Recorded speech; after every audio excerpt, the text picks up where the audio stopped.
You scale through automation and you scale through team. I got hired to work the greatest gig of my life because of my YouTube channel. I think the best model for that is Paul. How you doing? I'm good, Evan. Feels like I just saw you recently. I know, right? Paul just joined my Brandlytics training, which is helping people do well on YouTube and then take that content to go everywhere else.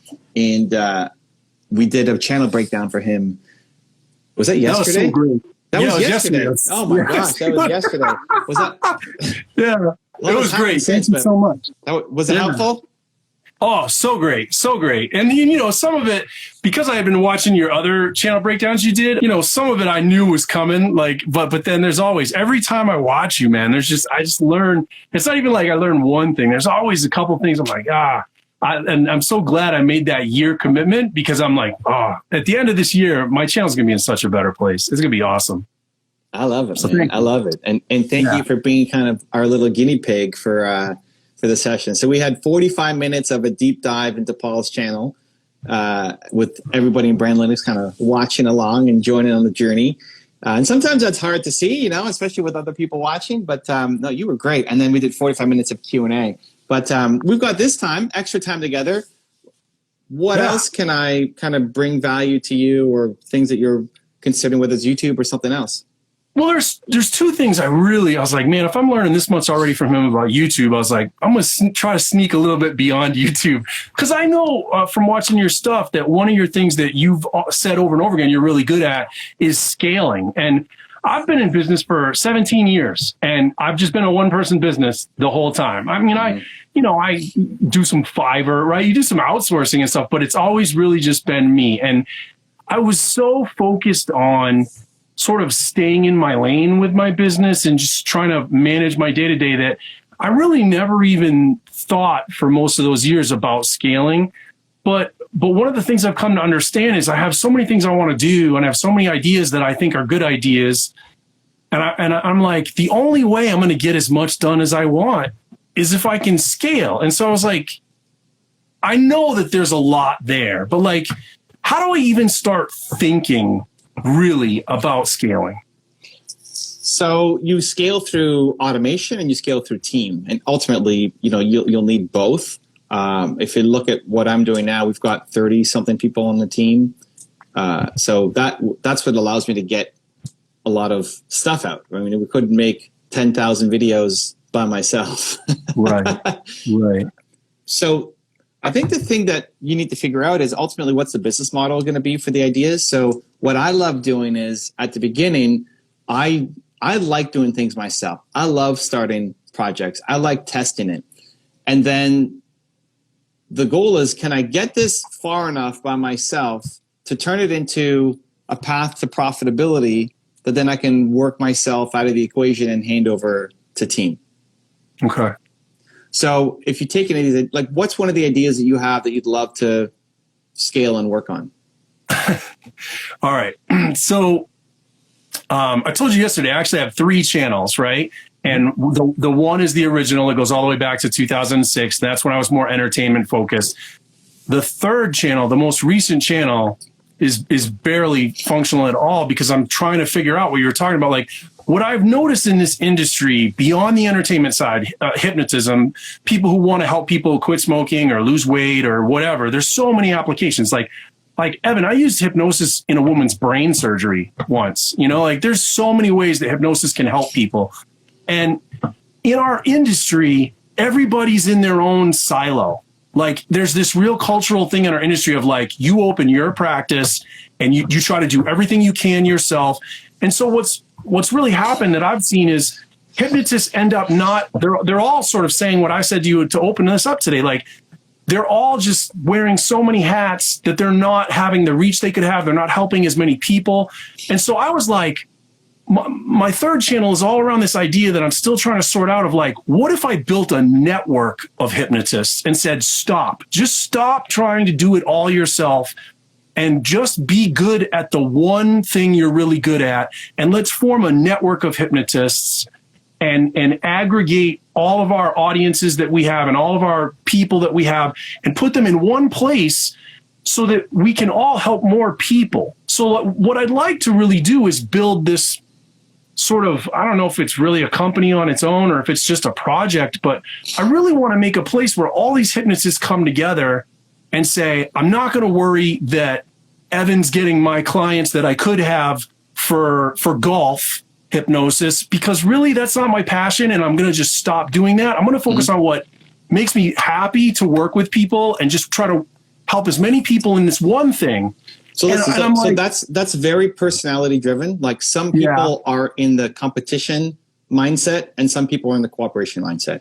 And so the goal with that is you got to find the people who are in the cooperation mindset to come together and not try to convince the people who see what you're doing and say, well, why would I ever talk to Paul? He's my biggest competitor. You know, you don't have to go and try to convince them. I think the best model for that is, instead of worrying yet about what the big company looks like and how just set up a Zoom call for everybody. And this is what Brendan Burchard is so great at, where last year he invited me to his home in Puerto Rico with all of his friends to meet up. And we've done almost a monthly Zoom call together since then, especially during pandemic. People aren't traveling. And it's a check-in to see how we're doing. The first one was a big one where we spent 3 days together. The other ones have been maybe 3 hours together, where people are sharing, hey, what are you up to? How can I help? And so Brendan becomes the filter for who gets in the group, right? So we all have heard of each other or know each other for the most part, but like, oh, you're in this group because you got Brendan Burchard's seal of approval. Yeah. And so it's his job to filter in the right people who are of a cooperative mindset. And so if you look at the initiatives that we've done, like Jamie Carlina, who's in the group, comes out with her book. Everybody's promoting the book, right? Everybody in the group, like, let's all go on Clubhouse and promote her. Let's all have her on our shows and promote her. To even something as more personal of, Trent Shelton, who's also in the group, his daughter earlier this week went to the hospital because she got hit in the head with a rock from a lawnmower and is in the ICU, and he was asking for prayers. And so everybody in the, not everybody, but a good chunk of the group is posting content, say, hey, I posted one last night. If you got extra room in your heart, send it to Trent. Here's what's going on. And then just more love and outpouring for that. And so everybody who's in the group is in a cooperative mentality. Trent Shelton is not my competitor. Brendan Burchard is not my competitor. Tony Robbins is not my competitor. Right. We all are trying to help people, and we all have a unique way of doing it. The same kind of approach that you're looking at. And some people will be of that mindset, but there are other people in this industry who say like, I'm not going to share my secrets with Evan because he's going to steal them and use it for, right? Where some people are like, hey, no, this is so it's just a mindset difference. So what I would do for you is maybe that becomes a business, that becomes a mastermind, that becomes a paid thing, that becomes, a lot of business will end up happening just from people knowing each other. Yeah. I'm about to announce a partnership that I'm doing with Brendan on something that he asked me to join him on, that came as a result of just getting to know him through, this group. So what I would do is look at like, who are the top 5 to 10 people who you already know in the industry, who you already know are of the more cooperative mindset. Could you come up with 5 to 7 to 10 people already? Yeah, definitely. I've been in the industry long enough that I know, so I have to sort of sit with, is this just like a fear thing on my own, like a fear mindset? But I feel like my industry is really, so we had someone who did a survey about 7 years ago. It was a cool deal, like a survey, and like 80% of hypnotists make less than $30,000 a year. So there's this real, like, there's the haves and the have-nots, and there's like nothing in between, and so there seems to be, I don't know how I'll get my head around this, but there seems to be a real thing of like, if you're a have, you sort of just stick on your own thing, like you know each other, you see each other at conventions, you hug each other and you genuinely mean it. But there's not a lot of collaboration. There's a little here and there, but there's not a lot of real collaboration that's happening like what you're describing. And if I could be that leader that could foster that, I would love to do that. I just got to try to figure out, like, how do you get that to happen when the industry just doesn't seem to think that way? Well, no, don't blame the industry. Like, nobody's stood up and said, I'm going to lead this charge. That's fair. Yeah. And so what I would do is find the 5 to 7 to 10 people who you would like to spend more time with, who you vibe well with, who you think could contribute, right? Everybody's got something in our group. Everybody's got something to contribute. Dean Grazios is going to come and talk about his launch strategies, and I'm going to talk about YouTube strategies, and Jay Shetty's going to talk about meditation strategy. Like, everybody has their own. Nobody's only taking. Everybody's bringing. So Jay Shetty comes in and talks about mindfulness and meditation and guiding us through some exercises. And he comes up, he's like, guys, I'm launching my first book. I don't know anything. I'm a total newbie. And Dean and Brendan is like, we've sold millions of books. Right. Let's go. Right. And Jay's book did all right. Right. And so everybody has something to bring, and they're not just a taker. And it's the mindset, but also the skill set. So there's not, nobody wants to feel like they're only just giving, and they're not getting anything back from the group. So that's where it's combining the people, and that's a reflection of the leader. That's you. You're in charge of bringing in the right people. So what I would do is I would message today the 5 to 7 to 10 people who come to mind, who you would just like to hang out with, and say, you know what, it's been a tough go right now in this market. There's no shows happening. You need live demos to make it happen. And why don't we get together on a Zoom call, whatever's convenient for you? Let's do 2 hours on a Saturday afternoon and just talk about what we're doing and try to help each other out. And you just start off as one call. Yeah. And then hopefully you just do like hot seats. Hey, everybody gets 20 minutes. Go around the table, hot seats. And we're here for each other. So you can lead it because you're the leader, and say, here's what I'm struggling with. Here's a win that I got, but I'm struggling with X, and I'm now trying to focus more on my YouTube channel, right? And here's my goal for the next year to try to make it in the YouTube world. And then somebody might ask, well, how are you doing that on YouTube, Paul? That's super cool. I've thought about YouTube, right? And so you can give advice there. Maybe somebody else is doing virtual live shows, and that's what you're interested in, and you can learn from each other. So you get 20 minutes as you go around each person, and you just have it as that one-off thing. And what hopefully happens is, that was amazing. Like, Paul, dude, thank you so much. How do we, can we do that again? Should we do this every month? Should we do this every quarter? And business will end up happening between the members anyway, if you have the right people in the group. It just needs the person. There's nothing wrong with the industry. It just needs the person to connect those people together. Sure. All right. Okay. All right. Is that all? Yeah, that's cool though. I get it. Well, and I think that's super important. It's like, you've got the ambition and the drive and the bigger picture of, hey, I want to foster community here, and I want us to work together to help each other out, especially in a time like this where it's always been every man for themselves, but especially now it's we could rally together and help each other out. Great. But it's like, I don't know how to turn it into a business or what the structure is, and so that, like, it's almost too big an idea that then prevents action. But like, next weekend, you could be on a Zoom call with everybody helping each other out and see where that goes. Like, it's just, what is the next step to actually make something happen? And I think you'd be blown away if you get the right people in. You'd be blown away by how much value and love. Like, it would not shock me if at least half the group says, I've wished this existed before too. Yeah. Thank you, Paul, for bringing us all together. It's not even about you. It's not like Paul's a genius and we're all going to go and learn from. It's we're collectively great at the things we're great at, and we can teach each other, and we're not actually competitors. We can be great collaborators. Yeah.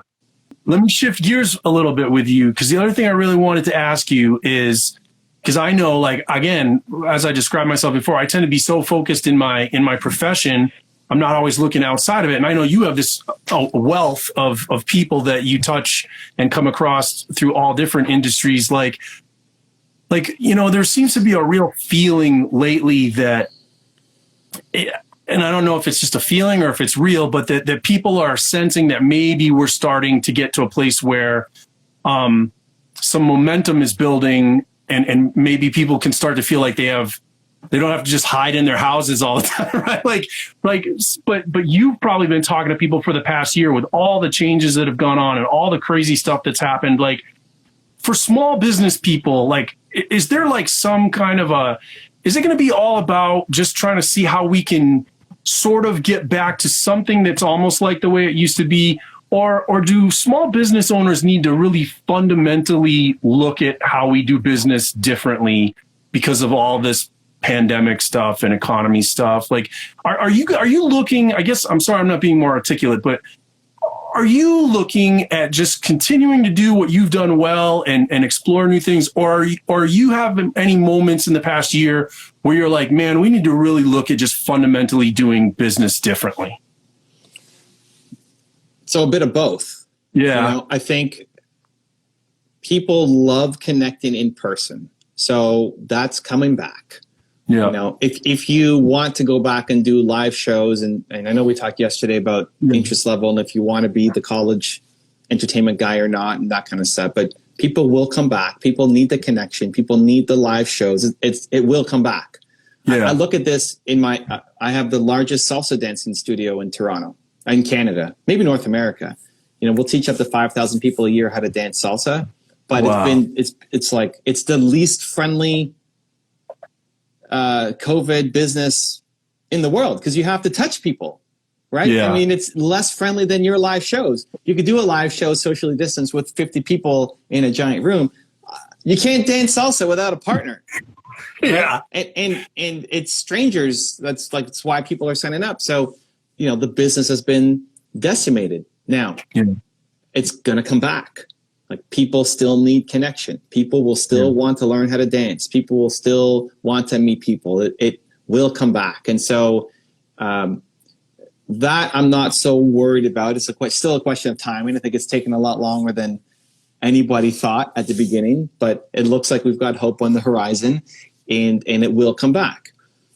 Though in the past year, it's forced a lot of businesses to go online much faster than they would have normally. The adoption of, everybody knows how to Zoom now, where a lot of people a year ago hadn't even heard of Zoom or what to do with Zoom or any of that. Now everybody knows what Zoom is. Everybody's used to doing meetings now. A lot of entrepreneurs are radically shifting their business where they don't want to go back to an office. I've had a lot of entrepreneurs talk to me and say, you know what? I thought I wanted an office. I thought I could never work from home and my team working from home. But now we've been doing it for a year and it's actually amazing. So we're not going back. I'd be concerned if I was a landlord that I'm losing a good chunk of my business, that people don't want to come back after it's all over. So it's thinking, okay, we're in this adjustment period where even at my dance school, we're doing online classes. So you're not dancing with somebody that you can touch, but we're going to teach you a little routine and then put you into a breakout room to practice with somebody else from another part of the country. And you still get some kind of connection. That's been a pivot for us. And we're looking at continuing that even when COVID's over. Yeah. Tony Robbins is built his stage to do virtual events after saying he'd never do virtual events. Now he's like, what are you going to do? He has to do virtual events or he's got nothing for a year and a half. So he built his own studio that then can also house people so that once we get out of this, he's going to have both the virtual experience and the in-person experience. So a lot of the people, he won't do arenas anymore. You don't think he won't go around and do arenas anymore? Oh, I think he will, but I think he'll also do virtual. It'll be also type of, both. Yeah. Both. So it's not, so everything that you've learned about going online and focusing on YouTube, keep doing that and do your original business. Yeah. So if you were back on stages and touring and doing that, but also focused on building your YouTube channel and doing online stuff, it just better supports the future of your business and hopefully brings more happiness, more like whatever you want to work on, you can work on, instead of having to be here at this date and then here on this date and spend so many days on the road if you don't want to do that anymore. Right. That makes sense. That's it for me, man. That's great. It's enough. My head's already, I feel my head spinning a little bit. I'm like, well, listen, let me ask you, what's one change? Obviously, there's been a lot of negativity that's happened and a lot of adjustment, a lot of painful adjustments. But what's one change that has happened to you that you'd like to keep, assuming we go back to normal life?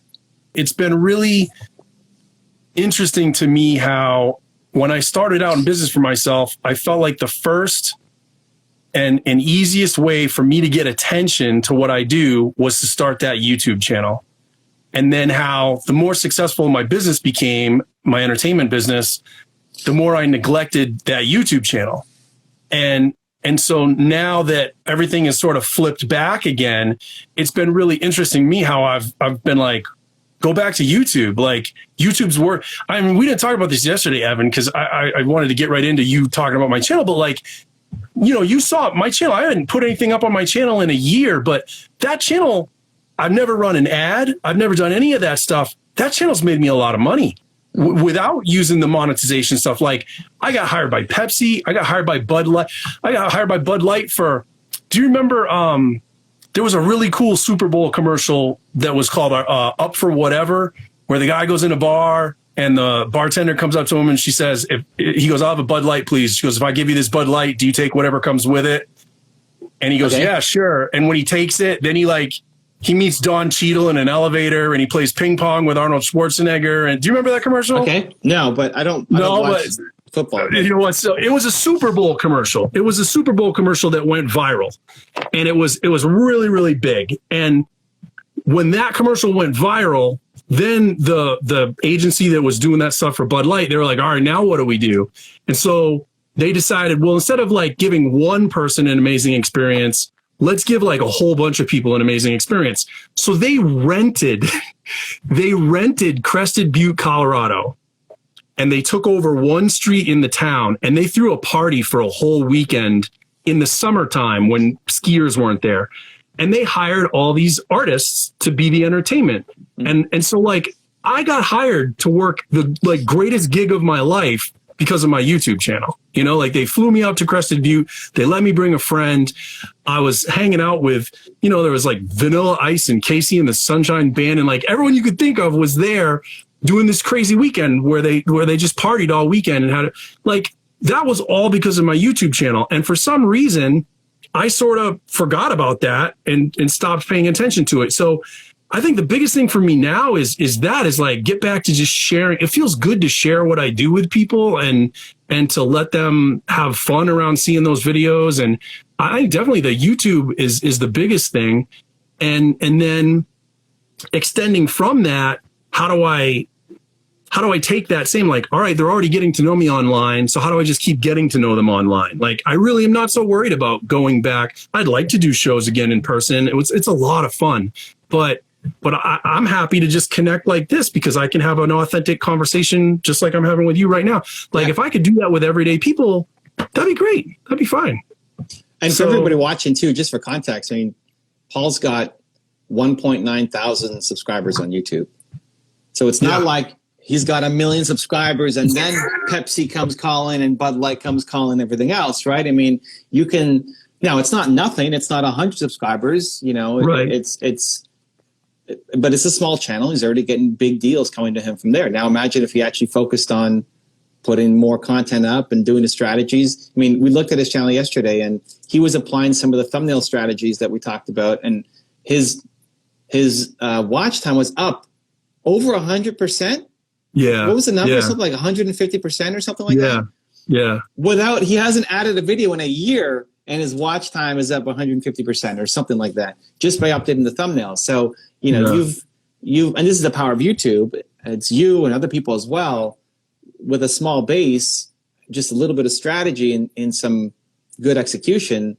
Yeah. Are getting big clients. Now, if we actually focus on it, You know, Yeah. you're going to have a lot of opportunities that you can then pick from, whether it's a live show, brand deals, consulting, coaching.